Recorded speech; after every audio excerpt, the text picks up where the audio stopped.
하나님의 말씀은 사무엘하 14장 1절에서 11절까지의 말씀입니다.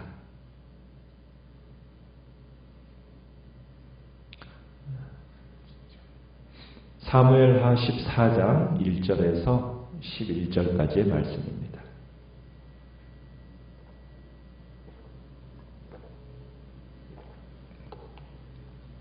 사무엘하 14장 1절입니다.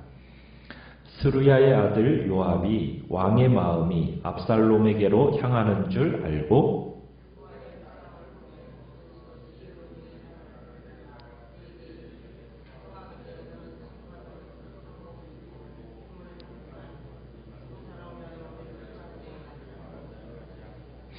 왕께 들어가서 그에게 이러이러하게 말하라고 요압이 그의 입에 할 말을 넣어주니라.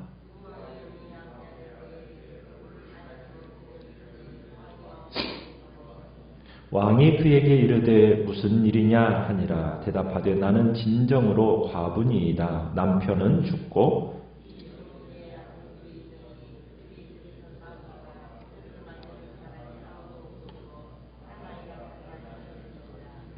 온 족속이 일어나서 당신의 여종 나를 핍박하여 말하기를 그의 동생을 쳐 죽인 자를 내놓으라. 우리가 그의 동생 죽인 죄를 갚아 그를 죽여 상속자 될 것까지 끊겠노라 하오니 그러한즉 그들이 내게 남아있는 수풀을 꺼서 내 남편의 이름과 씨를 세상에 남겨두지 아니하겠나이다 하니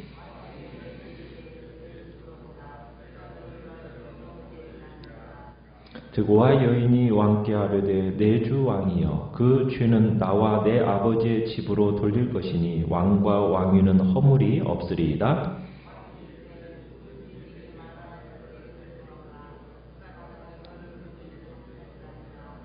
같이 읽습니다. 여인이 이르되 청하건대 왕은 왕의 하나님 여호와를 기억하사 원수 갚는 자가 더 죽이지 못하게 하옵소서. 내 아들을 죽일까 두렵나이다 하니 왕이 이르되 여호와께서 살아계심을 두고 맹세하노니 내 아들의 머리카락 하나도 땅에 떨어지지 아니하리라 하니라. 아멘. 오늘 말씀의 제목은 자신의 문제로 지혜로운 판단자라는 제목으로 말씀을 나눕니다. 우리가 사무엘하 13장에서 압살롬이 한 배에서 난 누이 동생 다말의 복수를 거행하는 장면을 봤습니다. 압살롬이 그의 형 암논을 죽이고 도망을 친 거죠. 어떻게 보면 집안에 처절한 복수극이 일어난 겁니다. 일찍이 하나님께서 나단을 통해서 예고를 하셨죠. 칼이 너희 집안에서 떠나지 아니할 것이라는 그 예고처럼 그 일이 일어나게 됐는데 이렇게 전개될 것이라고는 다윗은 상상도 못했을 것입니다. 압살롬은 도망을 쳤는데 어디로 도망을 쳤습니까? 외할아버지 집으로 도망을 쳤습니다. 아람 왕국의 그슬 땅이라는 곳으로 도망을 갔고 그곳에 거주한 지도 이제 3년이라는 시간이 흐르게 되었어요. 그런데 참 아버지의 정이라는 것이 그렇지 않습니까? 계산할 수 없는 거잖아요. 그리고 끌어낼 수 없는 것이 아버지의 정이죠. 아버지와 아들의 관계입니다. 아무리 악한 짓을 하는 아들이라 할지라도 자식에 대한 연민이라는 것은 참 질기고 고통스러운 것이 또 아버지와 아들과의 이 정입니다. 다윗은 암논을 죽이고 도망한 이 압살롬 때문에 몹시 마음이 상했습니다. 비록 천인공로할 죄는 짓고 멀리 도망은 가 있지만 다윗의 마음은 압살롬을 향하여 그리움이 가득 차 있었던 거예요. 자, 이 그리움으로 가득 차 있었다라는 것을 누가 또 알게 됩니까? 14장 1절에 보니까 요압이 참 이 요압이 다윗의 옆에서 오랫동안 지켜본 사촌으로서 참 약삭 빠른 사람입니다. 다윗이 압살롬을 그리워한다라는 것을 눈치를 채고서는 두 사람과의 관계를 회복시킬 방법을 모색하기에 이른 거예요. 암논이 없는 마당에 어떻게 보면 다윗의 뒤를 잇는데 가장 유력한 왕자 하면은 이 압살롬이었다라는 거예요. 그러니까 요압은 압살롬을 데리고 와서 그 다음 차기 정권의 왕으로 등극하게 된다면 정권이 바뀌어도 자기의 위치가 어떻게 됩니까? 보장될 거라는 그런 생각을 가지고 이제 요압이 이 일들을 이제 꾸미기 시작하는 겁니다. 자, 어떤 꾀를 내고 있습니까? 요압이 압살롬을 예루살렘으로 돌아오게 하기 위한 구실을 마련하는데, 자, 어떤 꾀를 내고 있느냐? 요압은 한 지혜로운 여인을 드고아라는 곳에서 데려옵니다. 그리고는 그 여인에게 다윗에게 할 말을 넣어줍니다. 드고아의 이 지혜로운 여인을 애도자로 이렇게 가장을 시켜요. 그러면서 다윗과 함께 이 여인으로 하여금 들어가서 압살롬을 사면하도록 하는 그런 계책을 꾸미는 겁니다. 그래서 요압은 그 여인을 상주가 된 것처럼 상복을 입히죠. 그리고 그 여인으로 하여금 억울한 사정을 다윗에게 아뢰게 합니다. 자, 억울한 사정이란 게 어떤 이야기입니까? 마치 압살롬의 처지를 비유한 이야기를 만들어서 이제 하는 거예요.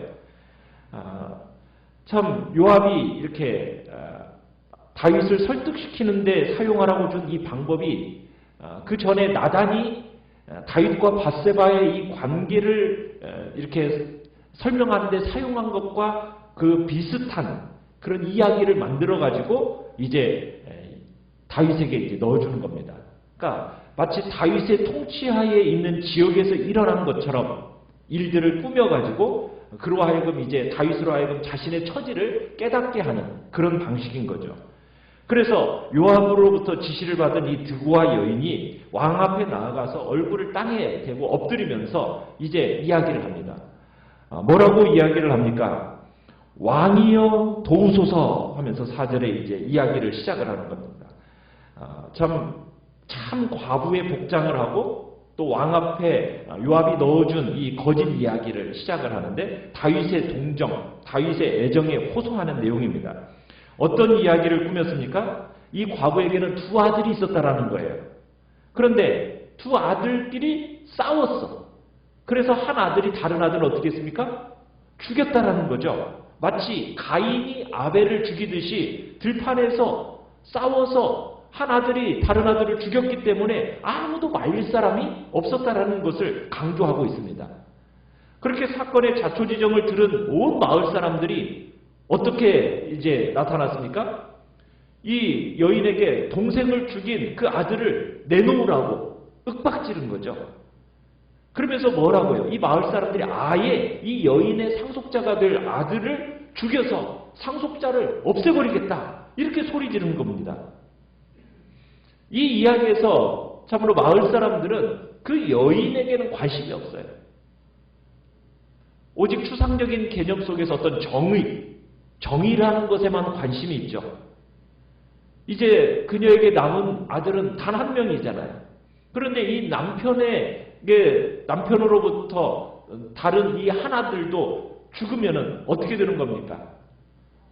이제 다 죽는 거예요. 그러니까 자기에게는 어떻게 보면은 남아있는 숯불마저도 꺼져서 남편의 이름과 그 씨가 세상에서 끊어져 버리게 된다는 거죠.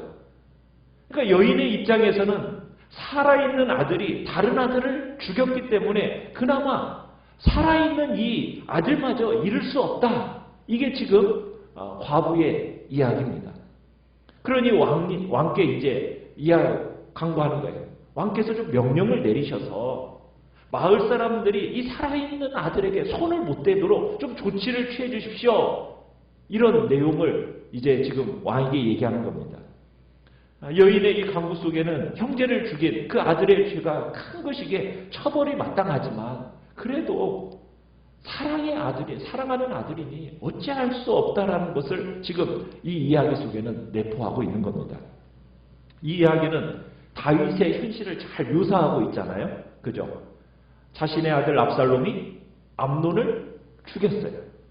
그렇지만 이 압살롬마저 죽일 수는 없는 이 다윗의 처지를 잘 반영한 이야기인 겁니다.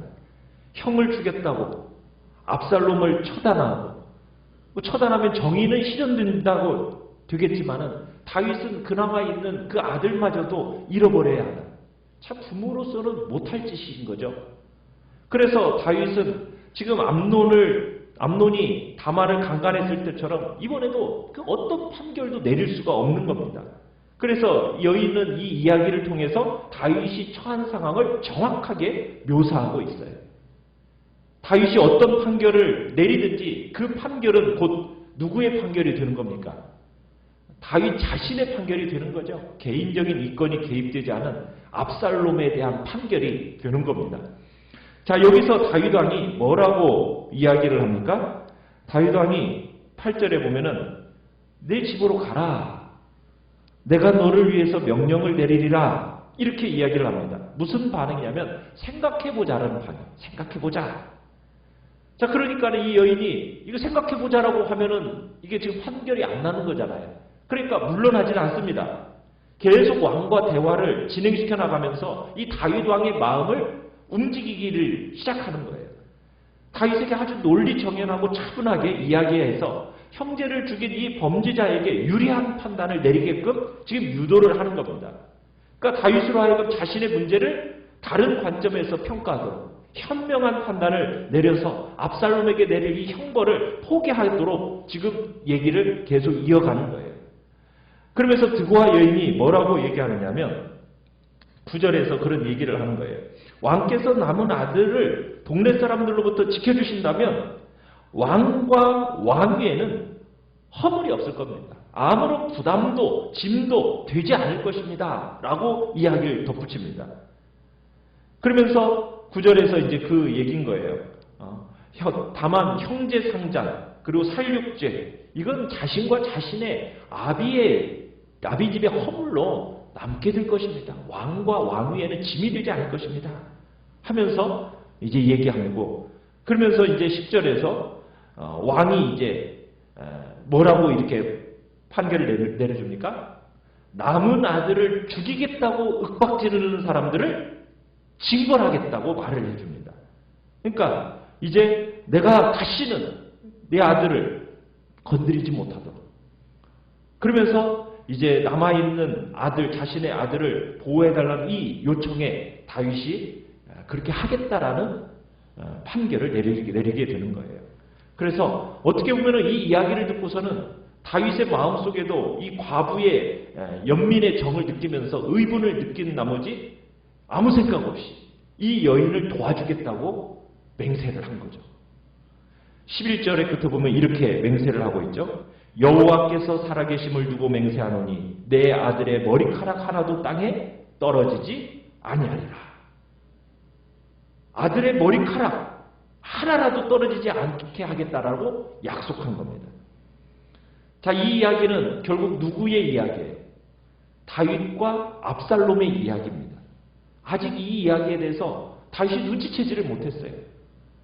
그러니까 아버지로서 압살롬을 그리워하는 마음, 또 왕으로서 자기 형을 죽인 압살롬을 처벌해야 하는 임무, 이게 지금 갈등을 빚고 있는데 방금 다윗은 자기도 모르는 사이에 압살롬을 살인자가 아니라 아들로서 집으로 데려오겠다라는 결정을 하게 된 겁니다.